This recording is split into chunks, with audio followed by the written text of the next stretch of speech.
আমি বললাম, বাবা আমি আপনার ছেলের বউ। আপনি আমার সাথে এসব করতে পারেন না। আমার শ্বশুরমশাই তখন খুব রাগ করে আমাকে বলল, বৌমা চুপ থাকো, তুমি তোমার বিয়ে হয়েছে 4 বছর হয়েছে কিন্তু এখনও তোমার কোনো সন্তান হলো না। আসলে আমার ছেলেটা গাধা, সে কিছুই করতে পারে না। এসব বলে শ্বশুরমশাই রাগ করে আমার সাথে খুব বাজে আচরণ করা শুরু করল। আর বলতে লাগল, বৌমা আজকে আমি তোমাকে এমন কিছু করব যাতে তুমি 1 মাসের ভিতরে মা হতে পারো। তারপর শ্বশুরমশাই আমাকে তার বর জিনিসটা দেখাল। তার ওই জিনিসটি দেখার পর থেকে আমি আর কিছুই বলতে পারি না। জ্ঞান হারিয়ে হয়ে বিছানায় পড়ে গেলাম। আর যখন আমার জ্ঞান ফিরল তখন শ্বশুরমশাই মুচকি একটা হাসি দিয়ে রুম থেকে চলে গেল। তারপর থেকে শ্বশুরমশাইকে দেখে আমার লজ্জা করত না। একদিন আমি শ্বশুরমশাইয়ের কাছে গিয়ে বললাম, ওই দিন আপনার ইচ্ছে আমি পূরণ করেছেন, আর আজকে আমার খুব ইচ্ছে করছে। আপনি কি আমারও ইচ্ছেটা পূরণ করবেন? তখন বাবা বলল, দেখো বৌমা, আমার ছেলে বাড়িতে থাকে না, তাই তোমার সব ইচ্ছে পূরণ করার দায়িত্ব আমার। তারপর আমি বললাম, বাবা আপনি আমার রুমে আসুন। বন্ধুরা, আজকের ভিডিওটি খুবই মজার, তাই পুরো ভিডিওটি দেখার অনুরোধ রইল।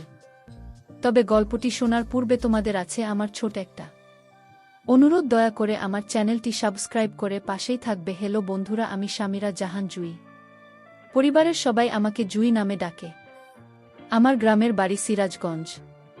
সিরাজগঞ্জে নিম্নবিত্ত পরিবারের একটি মেয়ে আমি। এখন আমার বয়স 24 বছর। আমার যখন 14 বছর বয়স তখন একটা মধ্যবর্তী পরিবারে আমার বিয়ে হয়।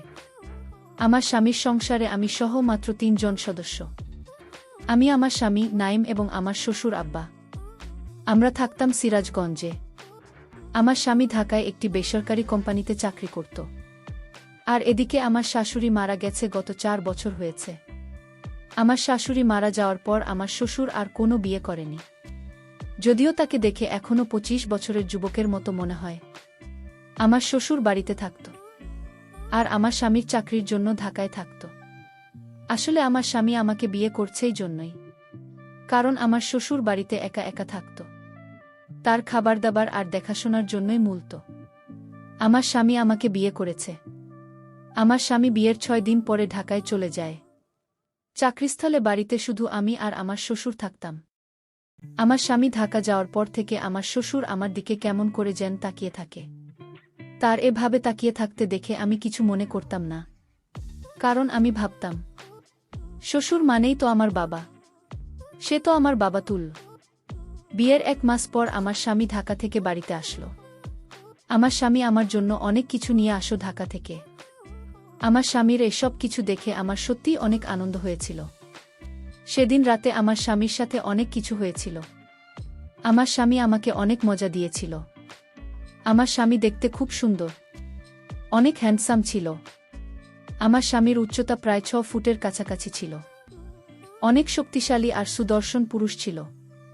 এভাবে আনন্দে চলতে লাগল আমাদের দিন। চাকরির সুবাদে আমার স্বামী ঢাকায় থাকত, আর 1 মাস পর পর বাড়িতে আসত। এসে আমাকে মজা দিয়ে আবার চলে যেত। এভাবে চলতে চলতে প্রায় আমার বিয়ের 4 বছর হয়ে গেল। আমাদের দিন অনেক ভালো চলছিল, কিন্তু বিয়ের 4 বছর হওয়ার পরেও আমাদের কোনো বাচ্চা কাচ্চা হচ্ছিল না, আর আমরা কোনো ব্যবস্থা নিচ্ছিলাম না। এমতাবস্থায় আমি এবং আমার স্বামী খুব টেনশনে পড়ে গেলাম। আর এদিকে আমার শ্বশুরমশাই আমাকে বিরক্ত হয়ে বলতো, বৌমা তোমার বিয়ের 4 বছর হয়ে গেছে, এখনও আমি কোনো নাতি নাতনির মুখ দেখতে পারি নাই। আমি কি আমার নাতি নাতনিকে দেখে মরতে পারবো? এমন কথা বলার সময় আমার শ্বশুরমশাই আমার দিকে কেমনভাবে যেন তাকিয়ে থাকত। এই তাকিয়ে থাকার মধ্যে আমার শ্বশুরমশাইয়ের চোখের মধ্যে আমি ভিন্ন কিছুর গন্ধ পাচ্ছিলাম। তারপরেও আমি তেমন কিছু মনে করতাম না, কারণ আমার শ্বশুরমশাই আমার দিকে এভাবে শুধু তাকিয়ে থাকত। আমার সাথে বিয়ের 4 বছর হওয়ার পরেও কোনো খারাপ আচরণ করার চেষ্টাই করেনি। বিয়ের 4 বছর পর এভাবেই কেটেছিল আমার দিন। খুব ভালোই ছিল, সুন্দরভাবে কাটছিল। কিন্তু আমার স্বামী একদিন ঢাকা থেকে বাড়িতে আসলো। ঢাকা থেকে বাড়িতে আসার পর রাত তখন 11টা বাজে। তখন আমার স্বামীর মোবাইলে হোয়াটসঅ্যাপে একটি মেসেজ চলে আসলো। মেসেজটি দেখে আমার সারা শরীর কাঁপতে শুরু করল। আমার কলিজা কাঁপতে শুরু করল। মিষ্টিতে লেখা রয়েছে, প্রিয় নাইম, কেমন আছো? তুমি কখন গেছো বাসায়? গতকালকে তুমি আমাকে যা দিয়েছ তাতে আমি অনেক সুখ পেয়েছি। অনেক মজা পেয়েছি প্রিয় নাইম, কবে তুমি আসবে দেশ থেকে? তোমাকে ছাড়া আমার কোনো কিছু ভালো লাগে না।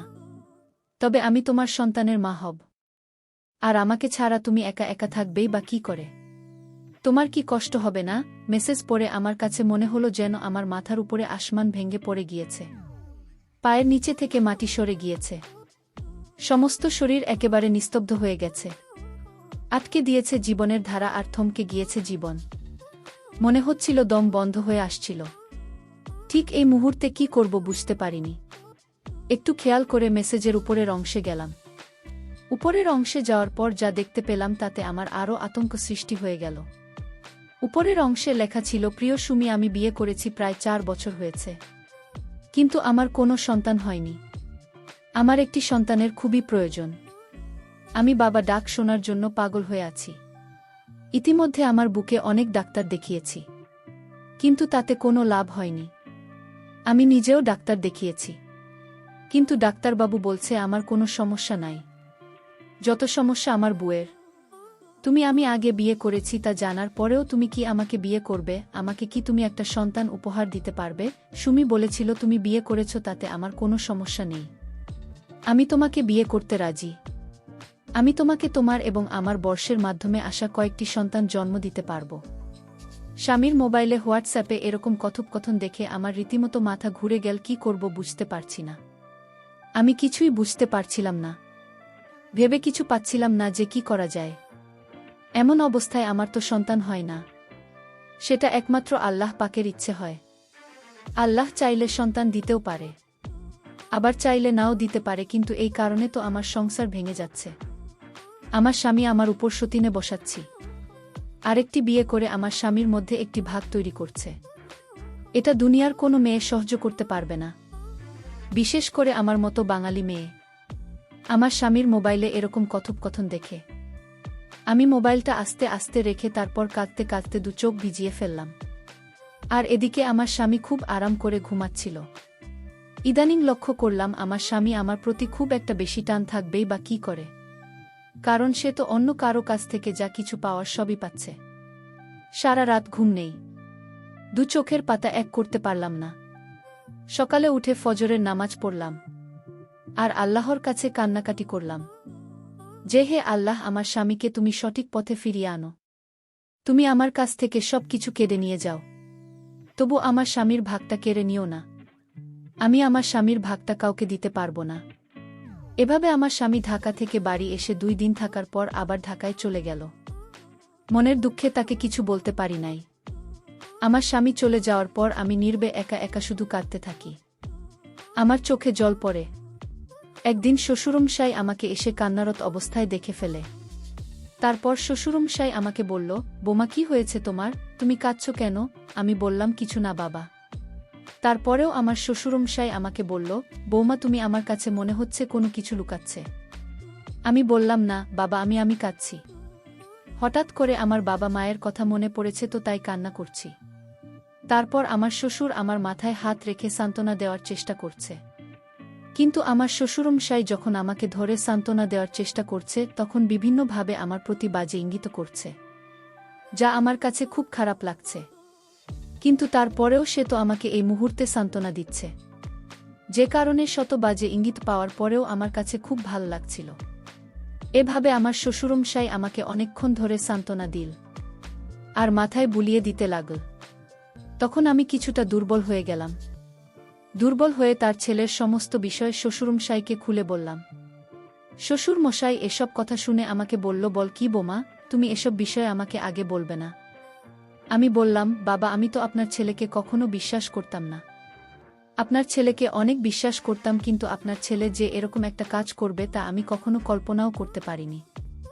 আমার শ্বশুরমশাই ছেলের এরকম কর্মকাণ্ডের কথা শুনে আমাকে সান্ত্বনা দেওয়ার চেষ্টা করল, কিন্তু এই সান্ত্বনা দেওয়ার ফাঁকে ফাঁকে আমার শ্বশুরমশাই আমার সাথে ভিন্ন রকম আচরণ করার চেষ্টা করল আর বলল, বোমা, তুমি শান্ত হও। আজকে তোমার সন্তান হয় না, সেজন্য আমার ছেলে একটি সন্তানের আশায় এরকম ধরনের সিদ্ধান্ত নিয়েছে। তুমি একটু ধৈর্য ধরো। তোমাকে আমি আগামীকালকে একটি কবিরাজের কাছে নিয়ে যাব। অনেক নামকরা কবিরাজ, তার চিকিৎসায় নাকি অনেকেই মা হতে পেরেছে। আমি বললাম, বাবা, যা করার এখন আপনি করবেন। কারণ আপনার ছেলেকে তো আমার ফেরানোর ক্ষমতা নাই। পরের দিন শ্বশুরমশাই আমাকে নিয়ে একটি কবিরাজের কাছে গেলেন। কবিরাজ আমাকে দেখে পরীক্ষা নিরীক্ষা করে বললেন, তুমি মা হতে পারবে যদি তুমি একটা কাজ করো। অবশ্যই কাজটি করা আমাদের সমাজের আইনের বিধানে নেই। আমি বললাম, কবিরাজ মশাই, কি কাজ একটু বুঝিয়ে বলুন। তারপর কবিরাজ মশাই আমাকে বলল, তোমাকে তোমার স্বামী ছাড়া অন্য যে কোনো একজন পুরুষের সাথে ঘনিষ্ঠ হয়ে দেখতে হবে। তাহলে আমরা নিশ্চিত হয়ে যাব যে তোমার সমস্যা না, তোমার স্বামীর সমস্যা। আমি কবিরাজ মশাইকে বললাম, কবিরাজ মশাই, আমি তো ডাক্তারি পরীক্ষা করিয়েছি, ডাক্তার তো বলেছে আমার সমস্যা। কবিরাজ মশাই আমাকে বলল, মায়ের সন্তান দেওয়ার মালিক আল্লাহ, সুতরাং তোমাকে একটু ভিন্ন কিছু করে দেখতে হবে। একটু ভিন্ন কিছু করে দেখো। অন্য একজন লোক যদি তোমার সাথে ঘনিষ্ঠ হওয়ার পর তুমি সন্তানের মা হতে পারো, তাহলে কি তুমি যেটা চাও? না না। ওই কবিরাজ মশাইয়ের এরকম ধরনের কথা শুনে আমার প্রথমে অনেক খারাপ লেগেছিল। তারপর চিন্তা করলাম, আমার তো একটি সন্তান দরকার। একটি সন্তানের জন্য আমার সংসার ভেঙে যাচ্ছে, আমার সংসারে সুদিন আসছে।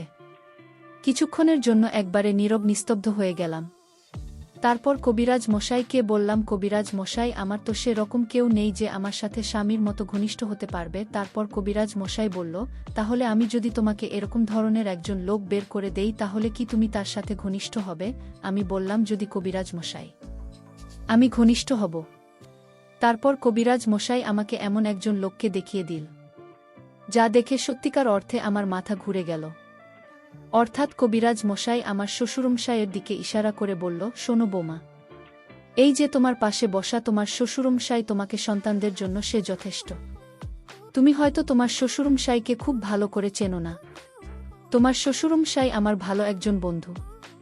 তারপর কবিরাজ মশাই আমাকে বলল, আচ্ছা বৌমা, আমার একটা প্রশ্নের জবাব দাও তো। আমি বললাম, কি কবিরাজ মশাই? কবিরাজ মশাই আমাকে বলল, তোমার শাশুড়ি মারা গেছে কতদিন হয়েছে?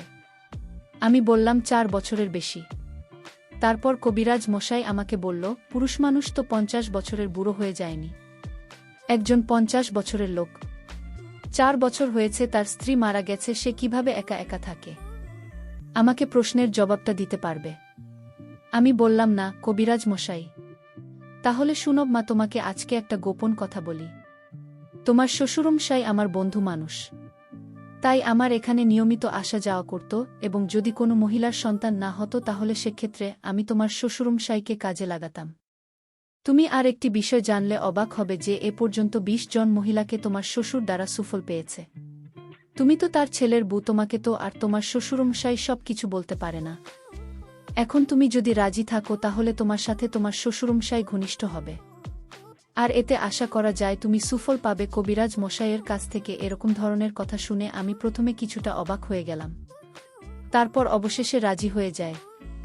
তারপর কবিরাজ মশাই আমাকে বলল, ঠিক আছে, তাহলে এবার তুমি বাড়ি চলে যাও, আর বাড়ি গিয়ে তোমার শ্বশুরমশাইকে খুশি করো, তাহলে দেখবে তোমার কাজ হয়ে যাবে। আর তোমার শ্বশুরমশাই একা যে পরীক্ষিত। তারপর কবিরাজ মশাইয়ের কাছ থেকে বাড়ি চলে আসলাম। বাড়ি চলে আসার পর আমার শ্বশুরমশাই আমার দিকে তাকিয়ে আমাকে ইঙ্গিত দিল যে আজকে আমি প্রস্তুত থাকি। অবশেষে নিরুপায় হয়ে শুধু একটি সন্তানের আশায় আমি সেই কাজটি করেছিলাম। আমার শ্বশুরমশাইয়ের সাথে যে কাজটি সাধারণত স্বামী স্ত্রী করে থাকে। আর এদিকে আমার শ্বশুর আমাকে পেয়ে অনেক খুশি, আর তার ছেলেকে এমনভাবে তাই দিয়েছিল যাতে তার ছেলে দ্বিতীয়বার কোনো মেয়ের সাথে কথা বলার সাহস না পায়। আর যদি কথা বলে তাহলে পরিষ্কার জানিয়ে দিয়েছে যে তার সমস্ত সম্পত্তি থেকে বঞ্চিত করবে। সবকিছু আমার শ্বশুর আমাকে লিখে দিয়ে দেবে। এই সব কিছুর ভয় অবশেষে আমার স্বামী ওই মেয়ের সাথে সম্পর্ক বাদ দিয়ে দেয়। আমার শ্বশুরের সাথে সবকিছু করার পর 3 মাস পরে আমি বুঝতে পারলাম আমি সন্তান সম্ভাবনা। মনটা আমার আনন্দে নেচে উঠল, সন্তানের মা হওয়ার আনন্দে। সন্তানের মা হওয়া যে কতটা আনন্দের তোমরা যারা সন্তান হয়েছে, মা হয়েছে তারাই বুঝবে।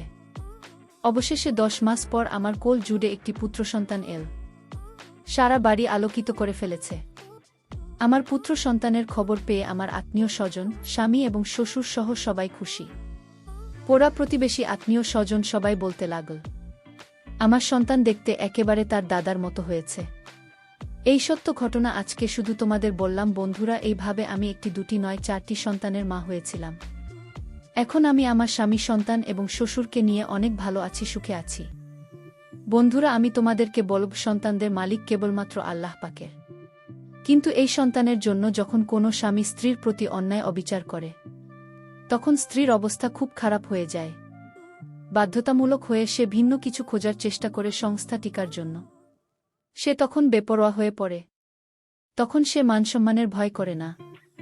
তার মনের ভিতরে শুধু একটা ভাবনা থাকে যে করেই হোক আমার সংসার টেকাতে হবে, আমার স্বামীকে আমার কাছে ফিরিয়ে আনতে হবে। সুতরাং আমাদের প্রত্যেকেরই উচিত একটা বিষয় ভাবা, যদি আমাদের সন্তান না হয় তাহলে আমাদের সর্বোচ্চ চেষ্টা করে যাও। আর এই জন্য পরকীয়ার মতো অন্যায় অবিচার করা মোটেও উচিত না। বন্ধুরা, আজকে এই পর্যন্তই, আবারও আগামীকাল ফিরে আসব তোমাদের জন্য নতুন কোনো ভিডিও নিয়ে। যদি ভিডিওটি তোমাদের ভালো লাগে তাহলে একটি লাইক দাও। প্রতিদিন আমি তোমাদেরকে নতুন নতুন গল্প উপহার দিব। তাই তোমাদের দুটি পায়ে ধরে বলেছি, তোমরা যদি এরকম ধরনের মজার মজার গল্প পেতে চাও তাহলে দয়া করে আমার চ্যানেলটি সাবস্ক্রাইব করো। সবশেষে তোমাদের সবার সুস্বাস্থ্য কামনা করি। ভিডিওটি দেখার জন্য তোমাদের সবাইকে অনেক ধন্যবাদ।